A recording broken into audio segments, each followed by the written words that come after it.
September 3 വിശുദ്ധ Gregory ഒന്നാമൻ. വിശുദ്ധയുടെ സ്ഥാനപ്പേരോ പദവിയോ ഉള്ളവനും വികൃതമായി പ്രവർത്തിക്കുന്നവനുമായ ഒരാളേക്കാൾ കൂടുതൽ ദോഷം ചെയ്യുന്ന മറ്റാരുമില്ല എന്ന് ഉറച്ചു വിശ്വസിച്ച വിശുദ്ധ ഗ്രിഗറി ഒന്നാമൻ മഹാനായ ഗ്രിഗറി എന്ന് അറിയപ്പെടുന്നു. AD 540 ഗോർഡിയാനൂസ് എന്ന ഒരു റോമൻ സെനറ്ററുടെ മകനായാണ് വിശുദ്ധൻ ജനിച്ചത്.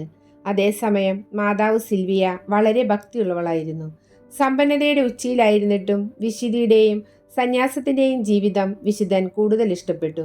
നഗരത്തിലെ ന്യായാധിപനായാണ് അദ്ദേഹം ആദ്യം നിയമിക്കപ്പെട്ടത്. എന്നിരുന്നാലും സന്യാസ ജീവിതം സ്വീകരിക്കാനായി അദ്ദേഹം തൻ്റെ പദവികൾ ഉപേക്ഷിച്ചു. പിതാവിൻ്റെ മരണശേഷം അത്യധികം സമ്പന്നനായി തീർന്ന വിശുദ്ധൻ ആ സമ്പത്തെല്ലാം ഉപയോഗിച്ച് 6 ധ്യാനമന്ദിരങ്ങൾ പണിതു.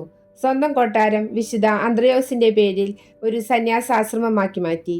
അദ്ദേഹം ദരിദ്രരുടെ ക്ഷേമത്തിന് മുൻഗണന നൽകുകയും ഇംഗ്ലണ്ടിലെ സുവിശേഷ പ്രചരണത്തിൽ പ്രധാന പങ്ക് വഹിക്കുകയും ചെയ്തു. 590 മാർപ്പാപ്പയായി വിശുദ്ധൻ അവരോധിക്കപ്പെട്ടു.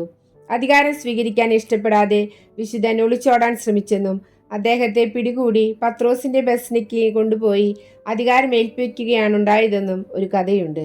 അദ്ദേഹം കഠിനമായ തപശ്ചര്യകൾ അനുഷ്ഠിച്ചിരുന്നു. അലസരും അഴിമതിക്കാരുമായ അധികാരികളോട് നിർദ്ദയം പെരുമാറിയ വിശുദ്ധൻ തന്നെ സമീപിച്ചിരുന്ന പാവങ്ങളോട് ദയാവാത്സല്യങ്ങളോടെ പെരുമാറി. ദൈവദാസന്മാരുടെ ദാസൻ എന്നാണ് അദ്ദേഹം സ്വയം വിശേഷിപ്പിച്ചിരുന്നത്.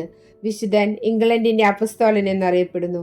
വിഭൂതി തിരുനാളിൽ ചാരം ആശീർവദിച്ച് നെറ്റിയിൽ പൂശുക, പ്രദക്ഷിണ നടത്തുക എന്നീ ആചാരാനുഷ്ഠാനങ്ങൾ സഭയിൽ കൊണ്ടുവന്നത് വിശുദ്ധ ഗ്രിഗറി ഒന്നാമനാണ്. നല്ലൊരു രചയിതാവ് കൂടിയായിരുന്ന വിശുദ്ധൻ തന്നെയാണ് ഗ്രിഗോറിയൻ ചാൻഡ് എന്നറിയപ്പെടുന്ന ഗാനരീതികളുടെ കർത്താവ്. ഗ്രന്ഥങ്ങൾ എഴുതുന്ന സമയത്ത് വിശുദ്ധന്റെ ശിരസിന് മുകളിൽ പരിശുദ്ധാത്മാവ് പ്രാവിന്റെ രൂപത്തിൽ എഴുന്നള്ളി വരാറുണ്ടായിരുന്നുവെന്ന് പറയപ്പെടുന്നു. 604 മാർച്ച് 12 വിശുദ്ധൻ നിത്യസമ്മാനത്തിനായി വിളിക്കപ്പെട്ടു. സംഗീതജ്ഞന്മാരുടെയും ഗായകരുടെയും വിദ്യാർത്ഥികളുടെയും അധ്യാപകരുടെയും മധ്യസ്ഥനായാണ് വിശുദ്ധൻ അറിയപ്പെടുന്നത്. നമുക്കും വിശുദ്ധന്റെ മാധ്യസ്ഥം അപേക്ഷിക്കാം.